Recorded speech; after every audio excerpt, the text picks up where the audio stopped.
rule of law.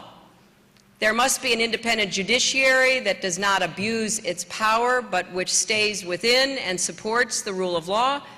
The democratically elected government must abide by the rule of law. I mean, to go back to the prior example I was given, I was very unhappy when our Supreme Court issued a ruling in 2000 that enabled President Bush to become president. I was not happy about that. But I respect the Supreme Court, and I respect the rule of law. And we went on. That's what you have to get ingrained. Every political difference needs to be worked out within the institutions that exist. And it can be frustrating because passions run high. I have very strong feelings about the right direction for my country, and I'm, delighted to be working in an administration with which I have so much agreement about what we need to be doing. But if I were to disagree, or if you are to disagree, it has to be worked out in the rule of law, and that certainly includes any kind of legal action against anyone. The courts cannot be used for an abuse of power. One of the things that we're seeing in many countries right now is they say they believe in democracy, and they believe in elections, but they believe in elections once, and then they want to stay in forever. That is not the way a democracy is supposed to work. I mean, by definition, in a democracy, you have winners and losers. I have won and I have lost. And that's the way a democracy works. So I think that is up for the people of Pakistan to decide.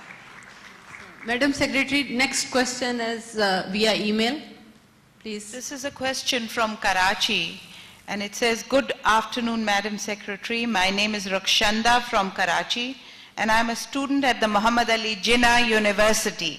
My question is, what kind of accountability is needed to ensure the success of democracy?" I think several things are needed. We've talked about a few of them. An independent judiciary, a free press that is exercising its freedom of expression, but doing so in a way that is accurate, or at least as accurate as possible. A commitment by elected officials to play by the rules, the rule of law being the paramount. A respect for minority rights, a tolerance for diversity and pluralism. When I was in the mosque this morning, the imam was telling me that in that mosque, they have been working on interfaith dialogue, which I greatly appreciate, particularly in these times, to bring people together in a respectful fashion to discuss their religious faith and beliefs, but not to in any way threaten the other. And the imam and the archaeologist who was guiding us said, "You see that building over there? That is a very sacred shrine for Sikhs, and it is right next to a mosque." He said, "That's the way it was for hundreds of years." So there are many aspects to democracy that have to be developed and accepted, even when you disagree.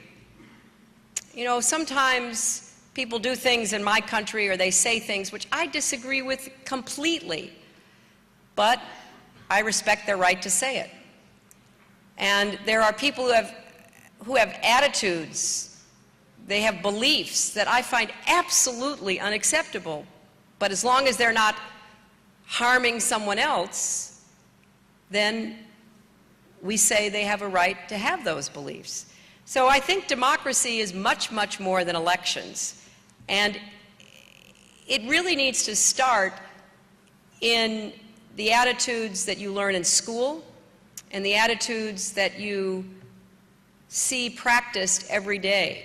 And I hope that we can do more to lift up all the different aspects of democracy so that people know elections are important, but that's not the end of democracy. That, in fact, is just the beginning.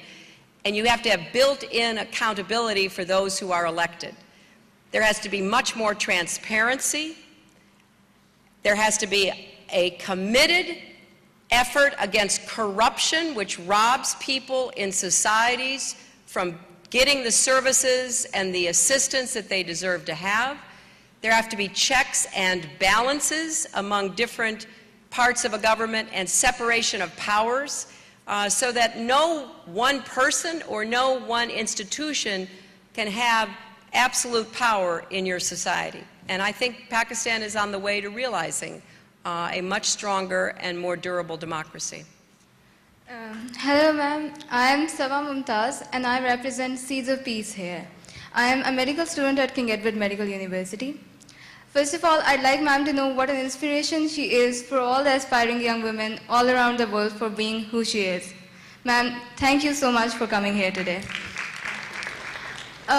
Talking about the speech that you just gave, and in the beginning, you talked about the misunderstandings and lack of communication between the two collateral partners, Pakistan and America. Ma'am, we also see that every time an American leader comes, he always emphasizes the fact that there should be exchange of information, intelligence all along. But at the same time, the drone attacks are being carried out in our country, in our people. They are causing so much collateral damage at the same time. We, at one point, asked United States of America to share the intelligence with us and carry it out, and at the same time, the drone attacks are still going on in the Waziristan. What does Madam or America in general plans to do about that? Because it's creating a lot of frustration among our people.